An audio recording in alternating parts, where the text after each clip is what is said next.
Welcome dear students. In this video lecture we are going to study about the skill of set induction. The skill of set induction is also known as the skill of introducing the lesson. And in this video lecture we are going to study about three things. The first we will study about the meaning of set induction.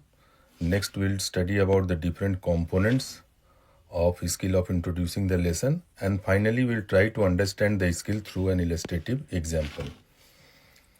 So let's move ahead and try to understand what is skill of set induction. Basically you have studied that all skills are nothing but a set of teacher behavior.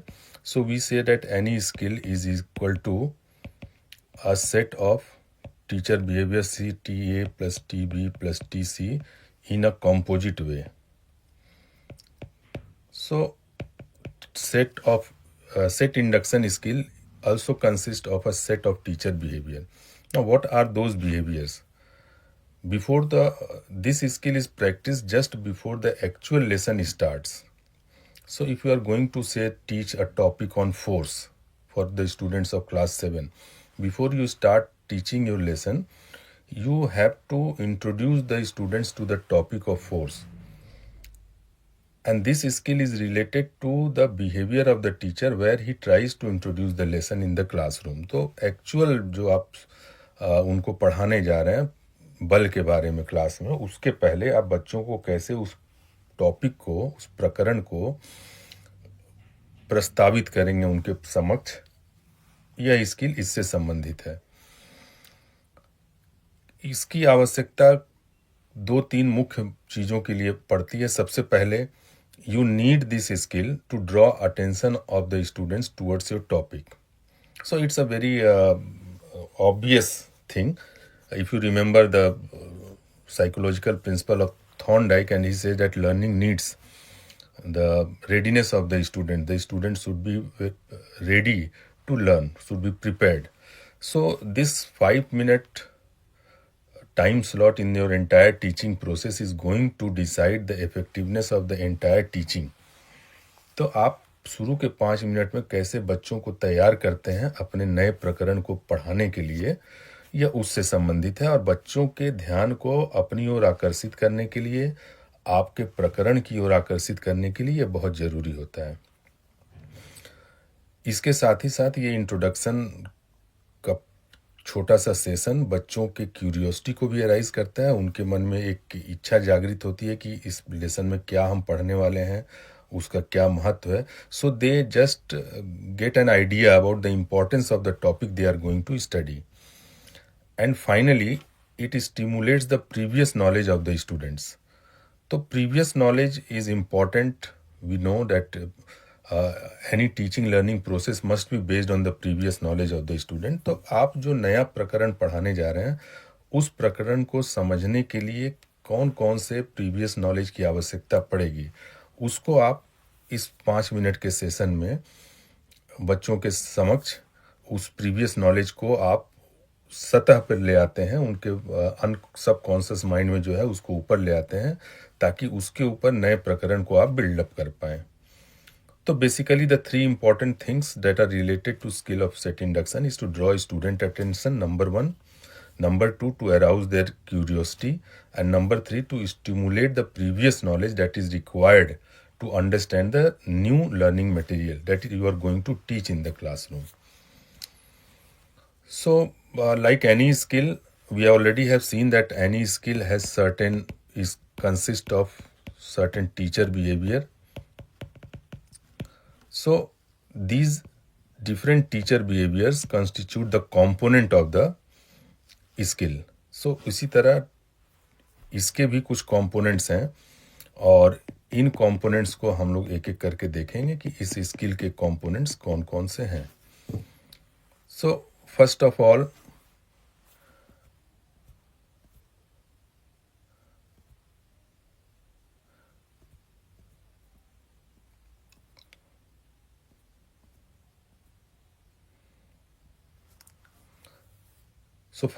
we'll try to see the component one by one. And the first component that we get is the component of gaining attention. So, as I have told you earlier, that in this session, we try to draw the attention of the students towards the knowledge that is going to be introduced in the lesson. So, you are going to teach the students for 30 minutes, for 40 minutes. So, what you are going to teach, first of all, you will have to draw the attention of the student towards yourself and towards the previous knowledge required to learn the topic.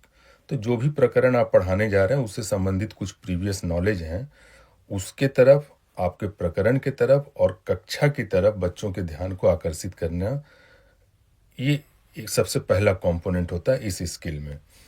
अब ये कैसे teacher attain करते हैं, इसके बहुत सारे तरीके होते हैं. जैसे अपने जेस्चर के माध्यम से आप क्लासरूम में कैसे बच्चों को देखते हैं, वेलकम तरीके से देखते हैं. The overall gesture that you bring to the classroom, that attracts the students' attention towards the teacher. Then your posture, how you are standing in the classroom, what is your movement style, all these things are included. Your voice modulation, आपके बोलने की शैली में उतार चढ़ाव और जो important चीज़ें उसके ऊपर आप बल देते हैं, इन सब चीज़ों से भी बच्चों का ध्यान आकर्षण होता है आपकी तरफ. और किस प्रकार के इंटरेक्शंस क्लासरूम में आप इनिशिएट करते हैं अपने प्रकरण को प्रस्तावित करने के लिए. तो इंटरेक्शंस आगे हम देखेंगे कि बहुत सारे तरीके के हो सकते हैं. कौन सा इंटरेक्शन का पैटर्न आप यूज करेंगे, ये परिस्थिति और आपके प्रकरण और बच्चों के प्रकृति पर निर्भर करता है. तो सेकंड कंपोनेंट अगर हम देखें तो सेकंड कंपोनेंट में हम लोग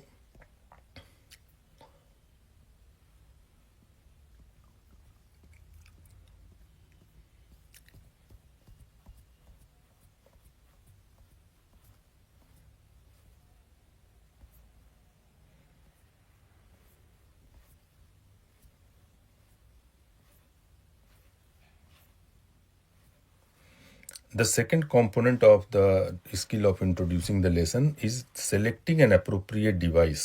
यह डिवाइस से तात्पर्य है कि क्लासरूम में जब इंट्रोडक्शन करने के लिए, अपने पाठ्य को या प्रकरण को प्रस्तावित करने के लिए आप बच्चों के साथ किस प्रकार से अंतरक्रिया करते हैं, उसका पैटर्न क्या है. तो वो पैटर्न अलग अलग तरीके के हो सकते हैं, जिसको हम लोग एक डिवाइस कहते हैं, इंट्रोडक्शन के डिवाइस.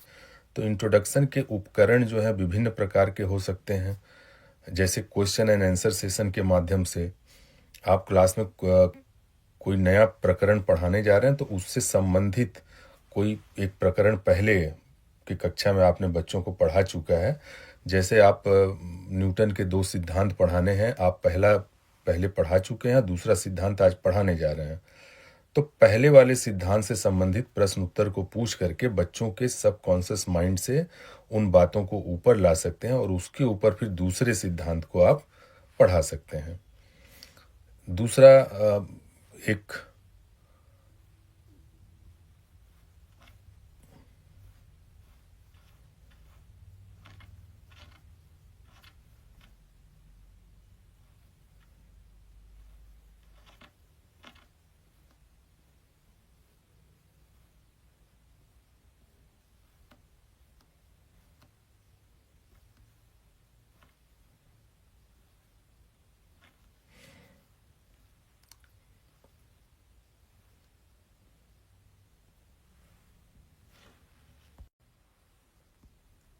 एक और डिवाइस आप यूज कर सकते हैं जिसको हम लोग कहते हैं नरेटिव. नरेटिव डिवाइस में आप किसी स्टोरी को या जो भी प्रकरण पढ़ाने जा रहे हैं उससे संबंधित किसी ऐतिहासिक घटना को आप बच्चों के समक्ष प्रस्तुत करते हैं, जो एक बैकग्राउंड बनाने का कार्य करते हैं और उसी बैकग्राउंड पर आगे आप अपने प्रकरण को स्थापित कर सकते हैं. इसके अतिरिक्त और भी तरीके होते हैं. जैसे एक तीसरा पैटर्न अगर आप देखें तो डेमोन्स्ट्रेशन का होता है, जो कि बहुत ही पॉपुलरली यूज किया जाता है, विशेष करके साइंस के क्षेत्र में. साइंस की कक्षाओं में आप जो भी प्रकरण पढ़ाने जा रहे हैं उससे संबंधित कोई इंटरेस्टिंग डेमोन्स्ट्रेशन हो तो बच्चों को दिखा करके उसके प्रति क्यूरियोसिटी विकसित की जा सकती है. जैसे एक बड़ा कॉमन डेमोन्स्ट्रेशन क्लास में टीचर अक्सर करके फोटोसिंथेसिस में ऑक्सीजन के बुलबुले निकलते हुए दिखाते हैं और उससे बच्चों में क्यूरियोसिटी जगती है और फिर आगे वो फोटोसिंथेसिस के बारे में पढ़ाते हैं। तो इस तरह से कई प्रकार के डिवाइस प्रयोग में लाए जाते हैं, जिसमें क्वेश्चन आंसर है, नरेटिव है, डेमोन्स्ट्रेशन है। इसके अलावा और भी बहुत कुछ हो सकते हैं, जैसे एनालॉजी है, मेटाफर है, या कोई पर्सनल घटना आप बता सकते हैं। इस तरह करके आप इंट्रोडक्शन के लिए एक डिवाइस का सिलेक्शन करते हैं। जो थर्ड कंपोनेंट होता है वो प्रीवियस नॉलेज है। प्रीवियस नॉलेज के बारे में हम लोग पहले ही पढ़ चुके हैं कि ये एग्जिस्टिंग नॉलेज जो पास्ट से बच्चों ने गेन किया उसको सरफेस पर लाना है, ताकि उससे आप अपने आने वाले प्रकरण को बच्चों को बेहतर ढंग से समझा सकते हैं। दूसरा इम्पॉर्टेंट प्रीवियस नॉलेज से संबंधित है कि उनके एक्सपीरियंस में कुछ ऐसे नॉलेज हों जो आपके कक्षा में काम आ सकते हैं और जिनको आधार बना करके आप अपने प्रकरण को विकसित कर सकते हैं। तो ये 3 इम्पॉर्टेंट कंपोनेंट हमारे स्किल ऑफ इंट्रोडक्शन के हैं। पहला, अटेंशन प्राप्त करना बच्चों का। दूसरा, एक उपयुक्त उपकरण का प्रयोग करना इंट्रोडक्शन के लिए। और तीसरा, जो भी उपकरण आपने प्रयोग किया, जो भी इंटरेक्शन पैटर्न आपने सोचा है, वह बच्चों के प्रीवियस नॉलेज को सरफेस पर लाए। ये 3 चीज़ों को ध्यान में रखते हुए इस स्किल को हम लोग प्रैक्टिस करते हैं। अब डेमोन्स्ट्रेशन के बारे में मैंने आपको जैसे बताया कि डेमोन्स्ट्रेशन भी एक तरीका है, तो साइंस लेसन में बहुत कॉमनली यूज किया जाता है। और इसमें किसी फेनोमेना या किसी इवेंट को जो लेसन में हम पढ़ाने जा रहे हैं उसको पहले ही डेमोन्स्ट्रेट करते हैं, ताकि बच्चों में क्यूरियोसिटी जागृत हो सके। एक बहुत कॉमन एग्जांपल और भी यहाँ देख सकते हैं आप, कि जैसे हम लोग स्केल को रब करके इलेक्ट्रोस्टैटिक फोर्स अगर हमें पढ़ाना है तो हम एक स्केल को रब करके और उससे छोटे छोटे कागज़ के टुकड़ों को दिखा सकते हैं कि कैसे वो चिपक जाते हैं उससे। और इस डेमोन्स्ट्रेशन के बाद हम इलेक्ट्रोस्टैटिक फोर्स के बारे में बच्चों को पढ़ा सकते हैं। Question answer session is another technique. In this also you can use to just bring the previous knowledge of the student from the past lesson to the surface, so that that will prepare a ground on which you can develop the new lessons. But you should take care that the questions should lead the students gradually from what they know to what they are going to learn in the lesson. For example, in the topic of work, questions related to force and displacement or distance could be asked to the students because they have already studied about force and displacement and distance. तो बल के बारे में, displacement के बारे में, distance के बारे में वो पहले पढ़ चुके हैं और अब वो तैयार हैं कि वर्क के बारे में पढ़ें आज की कक्षा में। तो जो पहले पढ़ चुके हैं उससे संबंधित प्रश्नों को आप इंट्रोडक्शन में 5 मिनट के दौरान बच्चों से पूछ सकते हैं।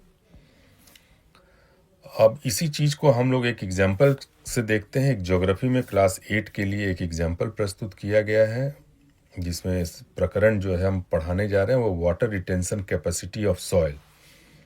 तो बच्चे पहले से ही पढ़ चुके हैं कि सॉइल क्या होता है, सॉइल के प्रकार क्या होते हैं। तो उसी को बेस बना करके क्वेश्चन आंसर टेक्निक डिवाइस का प्रयोग करते हुए हम लोग एक इंट्रोडक्शन यहाँ तैयार करते हैं। तो आप स्लाइड को पढ़ सकते हैं, इसमें देख सकते हैं कि टीचर पहले उनसे पूछते हैं, बताते हैं कि हमने सॉइल के बारे में पढ़ चुका है और उसके बारे में आप लोग कुछ जानते हैं। हम लोग आज रिफ्रेश करेंगे अपने आइडियाज़ को उसके बारे में। Then the teacher ask about the ingredients of soil. इस बच्चे रिस्पॉन्ड करेंगे क्योंकि पिछले कक्षा में वो पढ़ चुके हैं। Then the teacher ask that to name the different types of soils. He will first pose the question and then he will ask 1 or 2 students one by one to answer. तो वो अजय को, शिखा को पूछते हैं, वो अलग अलग नाम बताते हैं बच्चे दोनों। इसके बाद टीचर बताते हैं कि यहाँ पर आप लोगों ने अपने दैनिक जीवन में कई जगह पानी इकट्ठा देखा होगा, तो पानी कैसे धीरे धीरे रिश्ता है मिट्टी में, उसको ध्यान में लाइए। फिर वो पूछते हैं कि क्या आपके गार्डन में जो गमला है उसमें पानी, अगर बालू पड़ा हुआ, पानी डालने पर वो सोखता है या ऊपर तैरता है। बच्चे बताएंगे अपने अनुभव के आधार पर। अब यहाँ पर वो एक क्यूरियोसिटी वाला प्रश्न लाते हैं कि क्या सभी मिट्टी में। तो बच्चों के सम्मुख एक प्रश्न आया कि रिटेंशन कैपेसिटी अलग अलग मिट्टी का सेम होता है या अलग अलग होता है। तो एक क्यूरियोसिटी बनी। अब टीचर जो है वो आगे अपने पाठ की को शुरू कर सकते हैं, अपने प्रकरण को शुरू कर सकते हैं इसको बेस बना करके। अब ये छोटा सा ये पूरी गतिविधि करने में 3 से 4 मिनट लगेंगे। इसमें अगर देखें तो कुछ विशेष चीज़ें आपको दिखेंगी। सबसे पहला हमने डिवाइस क्या यूज किया, डिवाइस हमने क्वेश्चन आंसर का यूज किया। यहाँ पर देखिए, आप यहाँ लाइन से आप ये पूरे क्वेश्चंस देख रहे हैं और उसके आंसर बच्चे यहाँ पर दे रहे हैं। दूसरा, अगर आप ध्यान दें तो हमने उनको प्रीवियस नॉलेज से रिलेट किया है, क्योंकि ये प्रश्न जो है उनको बता रहा है कि आपने इसको पढ़ चुके हैं, और उसके बाद फिर जो प्रश्न पूछे गए हैं वो कंटिन्यूटी में है। इन सॉइल के इंग्रेडिएंट क्या है, उससे कनेक्टेड टाइप्स ऑफ सॉइल्स हो गए, उससे कनेक्टेड उनके नाम हो गए जो अजय से और शिखा से पूछा गया, और फिर उसके बाद उनको अपने रियल लाइफ में जो अनुभव हैं उनको ध्यान में लाया गया उनके, and then we asked that what you have seen. So every question is based on their past experience. All the questions are interrelated with each other. तो ऊपर से नीचे तक देखेंगे तो सारे प्रश्न एक दूसरे से इंटर रिलेटेड हैं, सारे उनके प्रीवियस नॉलेज से रिलेटेड हैं, और लास्ट में एक ऐसा समय आता है जहां पर बच्चों की क्यूरियोसिटी को रेज करने के लिए एक प्रश्न यहाँ पर रखा गया, जिसको ऐसा नहीं है कि बच्चे रिस्पॉन्स न कर पाए यही सही है। आप जो प्रश्न रखेंगे उससे क्यूरियोसिटी बढ़नी चाहिए, बच्चे उसको रिस्पॉन्ड करेंगे। पार्शियली करेक्ट कर सकते हैं, कंप्लीट भी कर सकते हैं, नहीं भी दे सकते हैं। In every case you can now introduce your topic that today we are going to study about soil. तो प्रीवियस नॉलेज कंपोनेंट का यूज हुआ, क्वेश्चन आंसर डिवाइस का प्रयोग किया गया, और उनके अटेंशन को ध्यान में गेन करने के लिए स्टूडेंट्स के अलग अलग नाम लेकर के उनसे प्रश्न पूछा गया, और अपने वॉइस मॉड्यूलेशन के द्वारा उनको बताया गया कि आप पहले क्या पढ़ चुके हैं। तो इस प्रकार से आप देख सकते हैं कि एक सिंपल तरीके से क्वेश्चन आंसर डिवाइस का प्रयोग करते हुए, प्रीवियस नॉलेज का प्रयोग करते हुए हम कैसे बच्चों को ला सकते हैं उनके प्रकरण तक। So thank you students for listening with patience, and I will just summarize you that what we have learned in this video lesson. So we have introduced the lesson, and in terms of teacher behavior, we have also seen the components of this skill of set induction. We should remember that it is always practiced just before you start teaching the actual lesson. There are several devices for this, and you have studied about question and answer technique, you have studied about demonstration device, and you have studied about narration device. So there are many devices. You can use anyone according to your expertise and the need of the situation. And this skill has 3 components. We have